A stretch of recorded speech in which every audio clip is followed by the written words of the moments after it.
You've heard of Satan tempting humanity. You've heard the story of Eve in the garden, of Job being tested, and of Jesus in the wilderness. But there is another story, one that is almost never told. What if I told you that Satan, or a figure very much like him, once stood before God after the great flood and made a request? Not for power, not for vengeance, but for people, for a portion of humanity. He asked for 10%, and God agreed. This story does not appear in the Bible that most people read today. It's not in Genesis, it's not in Exodus, it's not in any of the 66 books of the modern canon. But it is written in an ancient book once cherished by early Jews and early Christians alike. A book still preserved in one of the oldest biblical traditions on earth, the Ethiopian Bible. The book is called the Book of Jubilees, and within its pages is a chilling moment, a divine negotiation where God allows a dark force to keep a grip on humanity, not by accident, not by defeat, but by permission. In this video, we will uncover that forgotten chapter of sacred history, a moment when evil was not fully cast out but given room to operate. A story that may still influence every struggle, temptation, and moral battle you face today. This is the story of the 10% deal, and it changes everything. The rain had stopped. The ark had come to rest on the mountains of Ararat. Noah and his family stepped out into a quiet, dripping world, washed clean by water, but not entirely rid of evil. According to the book of Genesis 9:1, God blessed Noah and his sons and said, "Be fruitful and multiply, and fill the earth." It was a new beginning, a divine reset. But there was something lurking beneath the surface, something not fully destroyed by the flood, because while the bodies of the giants perished in the waters, their spirits did not. The Book of Jubilees 10:1-5 opens with a disturbing reality.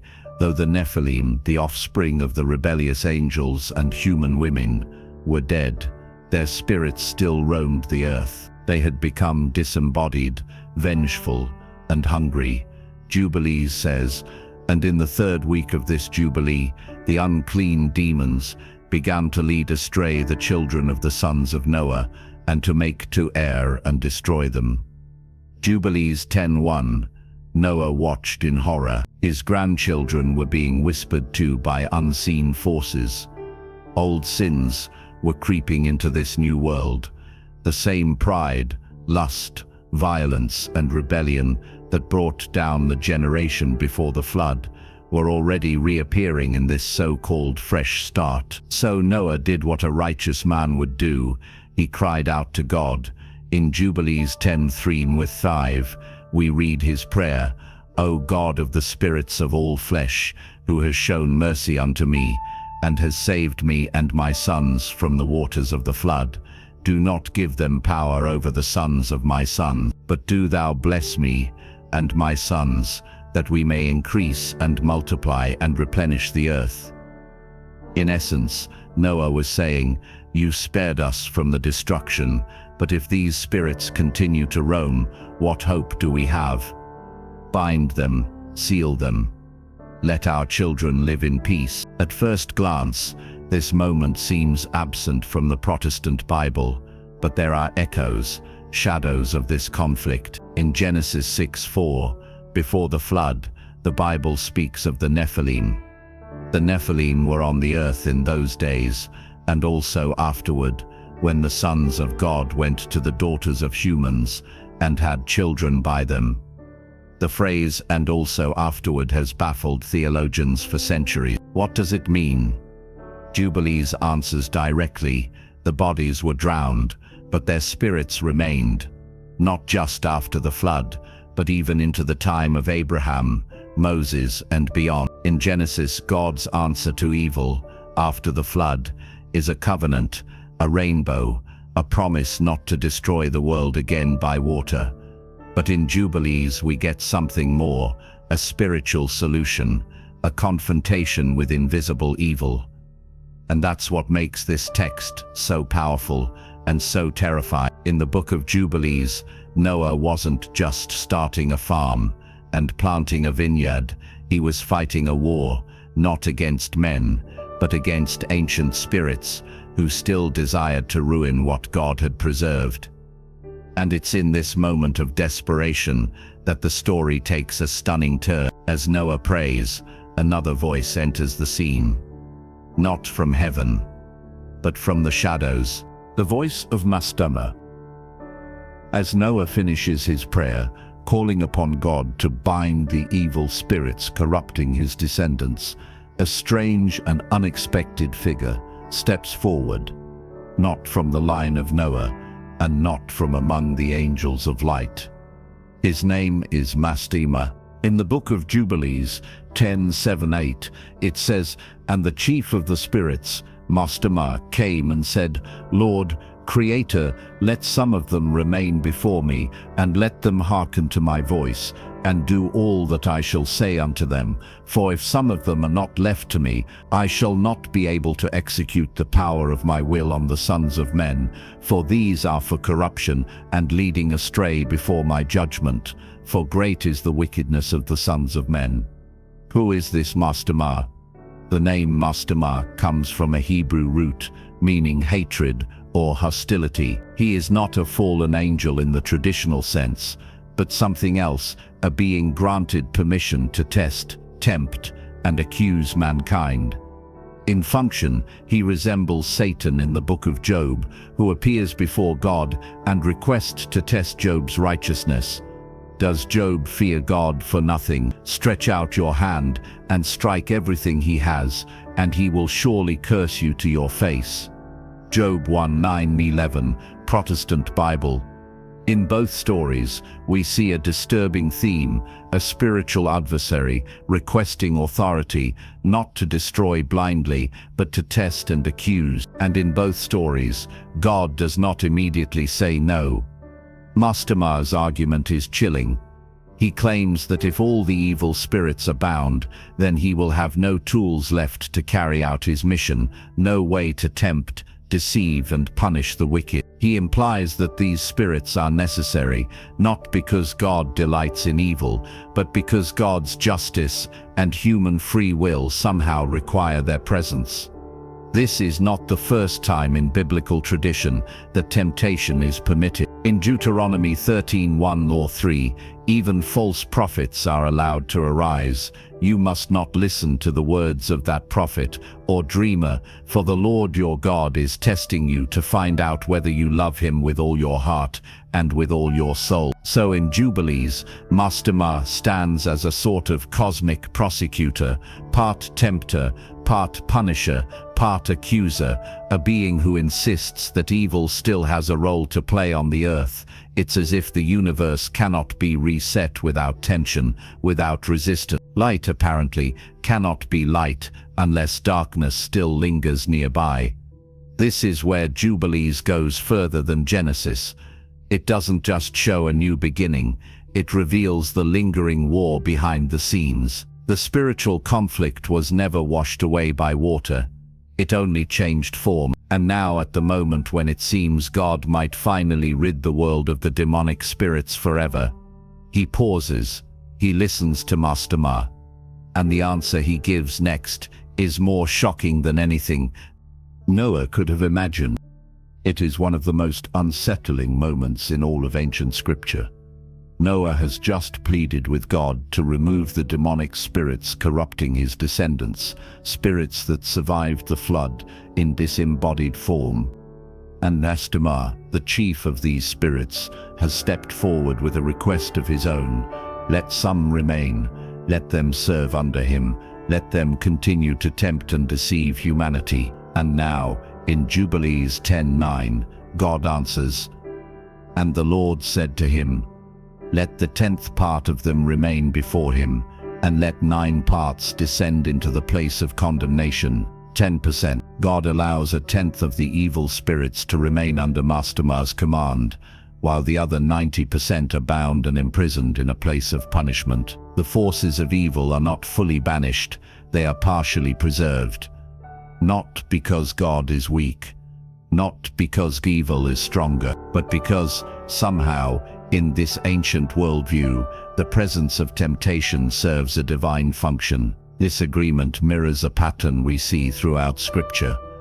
A pattern where temptation is not always stopped, but allowed as a test of character. In Matthew 4:1, the Gospel tells us, "Then Jesus was led by the Spirit into the wilderness to be tempted by the devil." Even Jesus, the sinless Son of God, was led by the Spirit into the arms of the tempter, not to be defeated, but to overcome. And in 1 Corinthians 10:13, Paul writes, "No temptation has overtaken you except what is common to mankind, and God is faithful. He will not let you be tempted beyond what you can bear." Temptation exists, but its presence is permitted within limits. And in Jubilees, that limit is 10%. The divine deal between God and Mastema isn't a surrender. It's a calculated permission. Evil is leashed, not unleashed, and it operates under boundaries established by heaven. But the idea still shakes the human soul. Why would God allow even a portion of the spirits that caused the flood to remain? Why not wipe out evil entirely? The answer may lie in human freedom. If all darkness is removed, then the choice to pursue light becomes meaningless. If there is no voice of deception, then obedience is not tested. If there is no temptation, there can be no victory over it.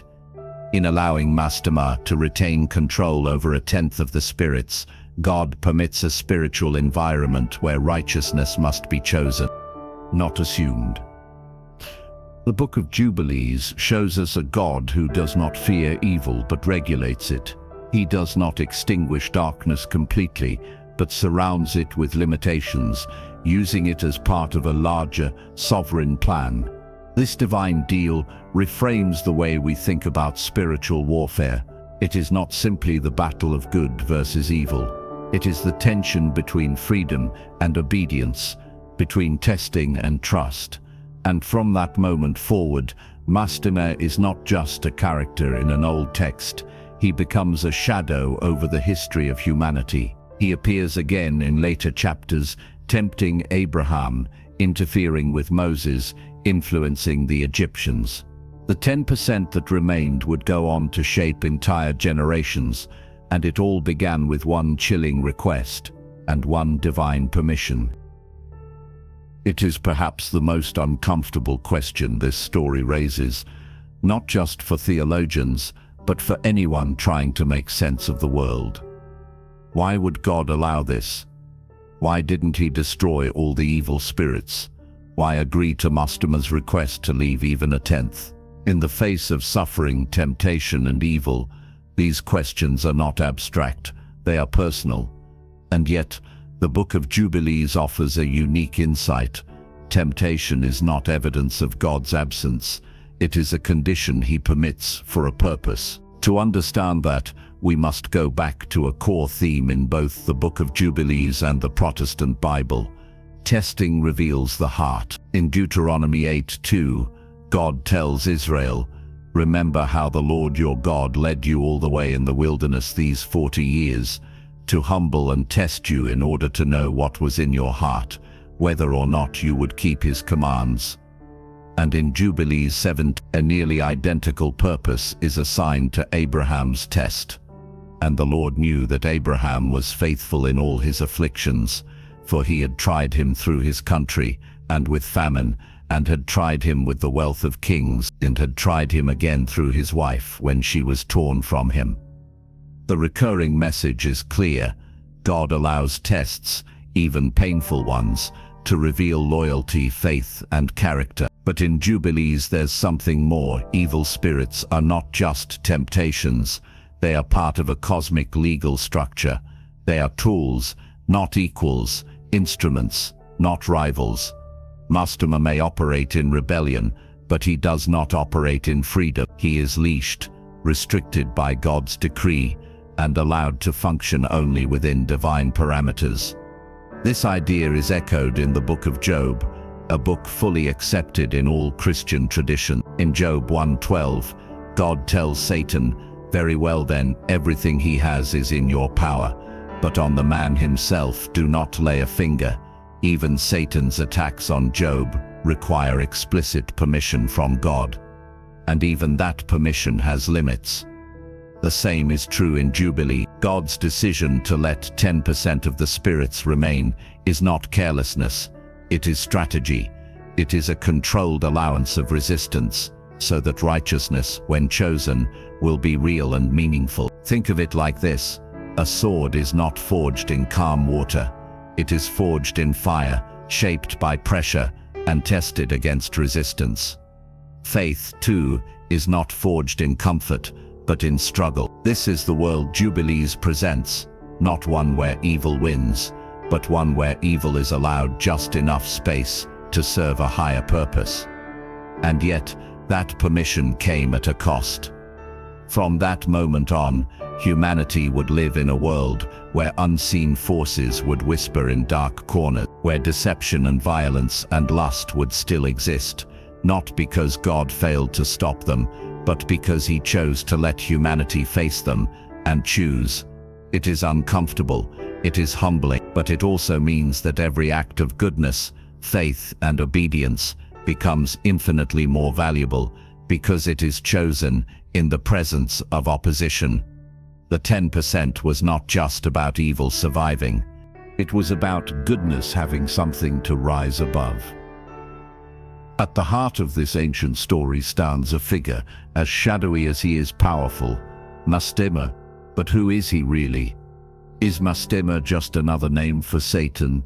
Is he a fallen angel like Lucifer? Or is he something far stranger? The Book of Jubilees portrays Mastema not as an outlaw cast from heaven, but as a permitted adversary working within the boundaries of divine will. He is not described as being rebellious in the way Lucifer is later depicted. Instead, he functions more like a legal prosecutor, accuser, tempter, and punisher. In Jubilees 10:8, Mastema speaks directly to God, making his case that some of the evil spirits should remain under his authority. There is no defiance in his tone, only calculation. He presents himself as necessary to the spiritual system. We see his role again in Jubilees 17:15-18, when Abraham is about to sacrifice Isaac. And Mastema came and said before God, "Behold, Abraham loves Isaac his son, and he delights in him above all things. If he will offer him as a burnt offering, you will know that he fears you." It is Mastema who proposes the test, not God. And yet God allows it. Sound familiar? This scene directly parallels the story in Job 1, where Satan proposes that Job's faith is shallow and based only on blessings. There too, God permits the test. So we begin to see a pattern. Mastema, like Satan, is a figure who stands not in open rebellion, but as a testing agent, a spiritual adversary operating with divine permission. The word Satan itself in Hebrew simply means accuser or adversary. It is not originally a proper name, but a role, and that is exactly what Mastema fills. Even in the Protestant Bible, Satan appears in ways that are less about rebellion and more about prosecution. In Zechariah 3:1-2, the prophet sees a vision. Then he showed me Joshua the high priest, standing before the angel of the Lord, and Satan standing at his right side to accuse him. Again we see the legal courtroom setting. Satan accuses, God decides. Mastema fits this same mold, but Jubilees expands his influence. He is not just a spiritual accuser. He is the chief of the disembodied evil spirits, and he appears repeatedly in Israel's history. In Jubilees 48:2, as Moses prepares to return to Egypt, it says, "And Mastema stood up against you and desired to cast you into the hands of Pharaoh, and he helped the Egyptian sorcerers." He is not a one-time figure. He follows the chosen people, tests their leaders, and manipulates their enemies. But still he operates under divine limits. This raises an unsettling truth. Mastema is not outside God's plan. He is part of it, a dark thread in a holy tapestry. And this is perhaps the greatest theological shock of the Book of Jubilee. Unlike later Christian traditions, where Satan is cast as a cosmic rebel, a fallen angel warring against God, Jubilees presents Mastema as a permitted antagonist, a being who serves the purposes of divine justice, even while opposing human righteousness. He is not chaos without boundary. He is danger within boundaries. He is not a god of evil. He is a servant of judgment, tolerated, but not loved. In a way, he is the embodiment of what God allows but does not endorse. So who is Mastema? He is not simply Satan. He is not just a demon. He is something older, colder, and more systemic. He is the voice that says, "Let me test them." And God in his mystery says, "You may, but only this far." The Book of Jubilees is one of the most astonishing and theologically rich texts from ancient Jewish tradition. It expounds on the stories of Genesis and Exodus, adds context to spiritual warfare, and reveals a cosmic agreement between God and a dark spiritual being named Mastema. And yet, almost no one today has heard of it. Why? Why is Jubilees missing from the Bible most people read? Why was this story of evil spirits, divine deals, and spiritual testing buried for thousands of years? To answer that, we need to go back to the formation of the biblical canon. First, it's important to understand that in ancient Judaism, the idea of a fixed, closed canon didn't fully exist yet. There were many sacred texts, Genesis, Exodus, Isaiah, but also others like 1 Enoch, Jubilees, and the Testament of the 12 Patriarchs, which were read, copied, and revered by major Jewish communities, especially the Essenes, the group behind the Dead Sea Scrolls. When the Dead Sea Scrolls were discovered in the 20th century at Qumran, scholars were stunned to find not just the books of the modern Bible, but also over a dozen copies of Jubilees, more than some canonical books like Judges or Chronicles. In fact, next to the Psalms and Isaiah, Jubilees was one of the most preserved books in Qumran, showing how important it was to the Jews who lived there. So what happened? As Christianity began to spread, different communities began to settle on different lists of sacred books. In the Western Church, led from Rome, only a narrow list of books was eventually considered canon. Jubilees, 1 Enoch, and other ancient texts were left out. But in the Ethiopian Orthodox Church, one of the oldest Christian traditions in the world, founded in the 4th century and still thriving today, Jubilees was preserved as scripture. To this day, it is part of their official Bible. In the Ethiopian Bible, alongside Genesis, Exodus, and Revelation, you will find the Book of Jubilees with all its angelic visions and the story of Mastema's 10% deal. So while much of the Western Christian world forgot this story, millions of Ethiopian Christians have read and studied it for over 1,600 years.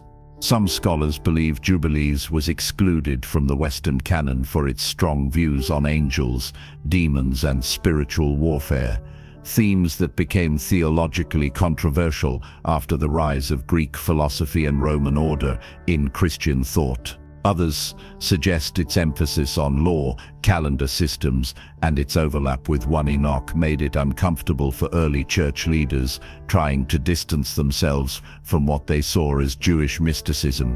Whatever the reason, the result is this: a book once treasured, a story once taught, a cosmic moment erased from most Bibles.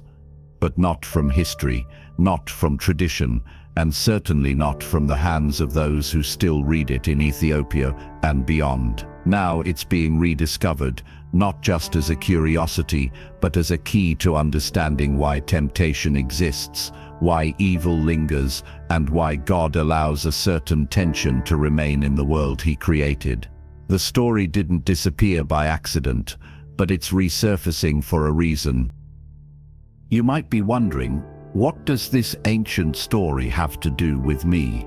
A forgotten book, a post-flood world, a divine agreement with a being called Mastema. How could that possibly affect your life today? The truth is, it already has. Whether you realize it or not, the world we live in still bears the fingerprints of that agreement. Because according to the Book of Jubilees, God allowed 10% of the evil spirits to remain, not as a mistake, but as part of a test that has never truly ended. Jubilees 10:12 says, "And we did according to all his words. All the malignant evil ones we bound in the place of condemnation, but the 10th part of them we left, that they might be subject before Satan on the earth." This isn't mythology. This is worldview. It is a lens through which ancient people understood why the world remained broken, even after the flood, even after covenants, even after miracles. It explained why humans still lied, stole, killed, betrayed, and wandered away from God, not because God failed, but because humanity was still being refined. This idea is echoed in the New Testament as well. In James 1:2-4 we are told, "Consider it pure joy, my brothers and sisters, whenever you face trials of many kinds, because you know that the testing of your faith produces perseverance." The trial is not a curse. The test is not a punishment. It's a forge, and we are the metal. From the perspective of Jubilees, those trials are not just psychological or circumstantial, they are spiritual. There are still forces of temptation in the world today, whispering, twisting, pushing, and God has allowed that, not forever, not without limits, but for a time and a purpose. Every time you're tempted to lie, every time you feel the pull of bitterness, every time you're confronted by fear, envy, greed, you're not just facing a feeling. You're facing the legacy of that 10%, a system that was never meant to break you, but to prove you, and in that tension there is power. Because you have the ability to resist it, you have the freedom to choose.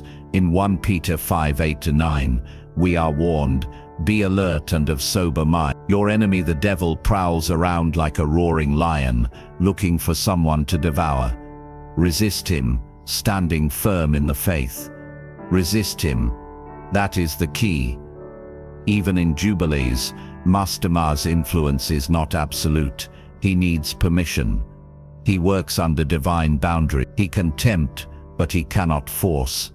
That means the test is real, but so is your strength, and more importantly, so is your God. When Jesus taught his disciples to pray in Matthew 6:13, he included these words, "Lead us not into temptation, but deliver us from evil." It's the same prayer Noah once prayed. The same fear, the same world, the same choice. So yes, this ancient story still matters, because it means your struggle isn't random. It has a history, it has a boundary, and it has a purpose. The 10% are still here, but so is grace. So is truth. So is the power to rise above them. Now you know. The story you were never told, the story most Bibles left out, was never lost. It was simply hidden in plain sight, waiting to be read again. A divine deal, a spiritual adversary, a God who, instead of erasing temptation, allowed a fraction of it to remain for a reason. Let's remember the core revelation. After the flood, when the world was cleansed, evil still lingered, not because God failed, but because he permitted a portion of that evil to exist, to test, to refine, to give humanity the chance to choose obedience freely. Mastema was not a mistake. He was part of the story, and so are you. This isn't just about theology, it's about how you see your daily life. When you face temptation, when you feel the weight of spiritual pressure, when you wrestle with thoughts you didn't invite, you are living in the tension of the 10%. But here's the truth that the Book of Jubilees and the Bible both affirm. God is still in control. The spirits may whisper, but they are not sovereign.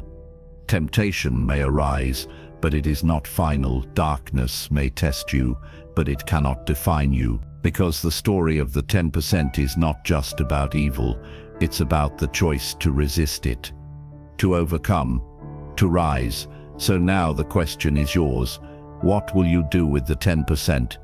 Will you give in, or will you stand firm? If this story opened your eyes, share it. Share it with someone who's struggling. Comment your thoughts below. Tell us what shocked you the most. And most importantly, subscribe to this channel for more ancient stories the world forgot. You've just heard about the deal